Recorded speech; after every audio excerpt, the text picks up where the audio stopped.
canal e hoje nós vamos falar das queixas mais comuns na gravidez.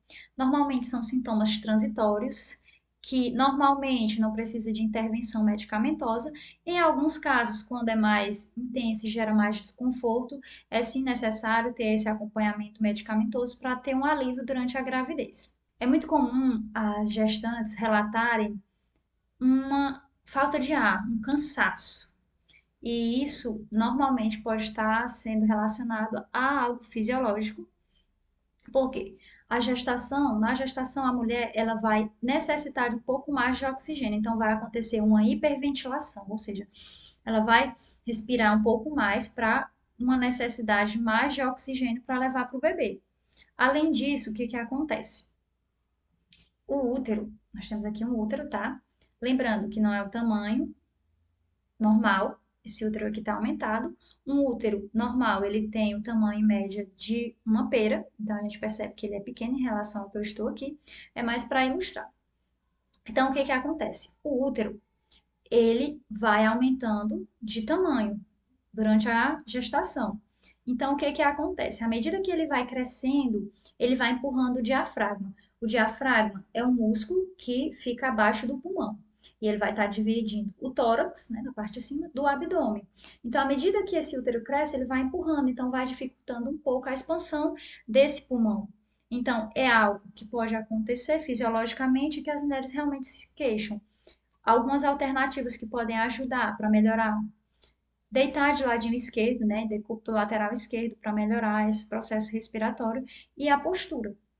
Às vezes o peso, né, influencia e a mulher, a gestante, ela pode ficar um pouco mais, vamos dizer assim, curvada. Então isso também vai dificultar. Então manter a postura para ter uma respiração mais efetiva, tá certo? Outro ponto muito comum da queixa na gestante é relacionado ao sistema urinário. Aumento da frequência de fazer xixi, né? Aumento da frequência urinária. Primeiramente, tem que descartar que não é infecção urinária, porque é comum na gravidez, inclusive tem casos que são assintomáticos, mas descartar se não tem dor, se não tem algum outro sintoma relacionado com esse aumento da frequência urinária. Uma vez descartado, né, nós vamos identificar que é algo fisiológico. Nós sabemos que existem as alterações hormonais que vão causar um relaxamento, e existe também o fato que, à medida que esse útero vai crescendo, né, a bexiga ela vai diminuindo o espaço para acumular essa urina. Então, a questão do próprio espaço já vai influenciar. E outro fator, aqui nós temos uma pelve, tá? Também tamanho gigante, tá? O osso aqui, os ossos do quadril, para ilustrar. E nós temos aqui um bebê. Não posso nem dizer que é um feto, porque esse feto aqui já tá de roupa. Mas imagine que aqui é um feto, tá bom?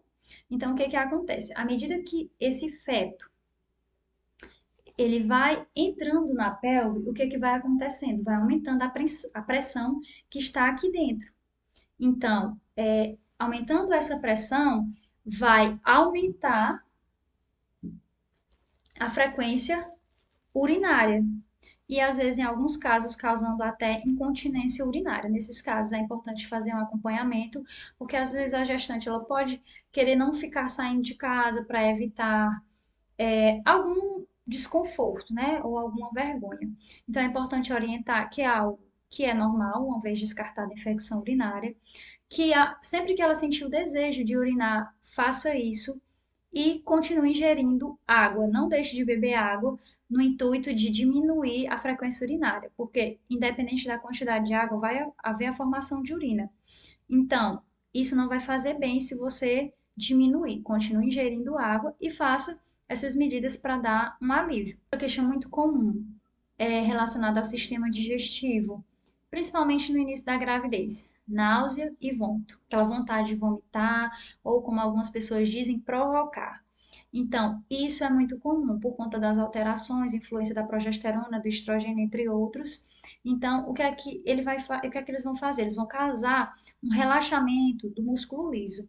Além desse mal-estar relacionado à náusea e vômito, também está relacionado à azia, aquela queimação que muitas mulheres sentem, constipação, aquela salivação excessiva que a gente chama de cialorreia. Então, tudo isso está relacionado a alguma dessas alterações hormonais. Por quê? Porque como vai causar esse relaxamento do músculo liso, o que é que ele vai ocasionar? Ele vai aumentar o tempo de esvaziamento gástrico, então vai ter aquela sensação de que está muito cheia. Além disso, vai aumentar a reabsorção de água, deixando as fezes mais ressecadas. Então, é importante que ela tenha algumas medidas, ela beba bastante líquido, ela tenha uma alimentação rica em fibras, porque isso vai auxiliar. Se for liberada pelo médico, fazer exercício físico e também ter uma rotina, um hábito intestinal, sempre estar ali no sanitário para criar aquela rotina e usar aqueles banquinhos de apoio que também são alternativas excelentes. Lembrando que para fazer, né, evacuar e fazer o xixi, né, xixi e cocô, é importante que ela esteja relaxada, porque não é força, é relaxar a musculatura, relaxar esses músculos, tá certo? Queixa muito comum está relacionada ao sistema nervoso. Normalmente as mulheres ficam mais sensíveis, tem aquela oscilação de humor, mudança de comportamento. Então é importante destacar que existem sim influências hormonais da progesterona, de catecolaminas, de corticoides, que às vezes deixa a mulher mais introspectiva, às vezes fica mais sensível. Então é importante que nós tenhamos essa sensibilidade de entender que é algo fisiológico, que não é, às vezes, como algumas pessoas falam, que é frescura. Não, existe mudança sim.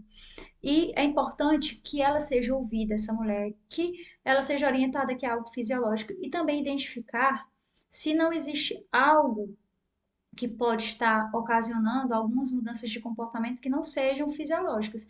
E uma vez identificadas, fazer um acompanhamento com os profissionais necessários. Então, essas foram as principais queixas, né, que eu trouxe a vocês, que são muito comuns, que vêm até mim. E eu achei interessante trazer para vocês para falar um pouquinho delas e mostrar que é algo que as mulheres durante a gestação podem vivenciar, vocês não estão sozinhas. E próximo vídeo tem mais novidades. Curtam, se inscrevam. Qualquer dúvida, qualquer sugestão, coloca aqui nos comentários. Tchau, tchau, pessoal!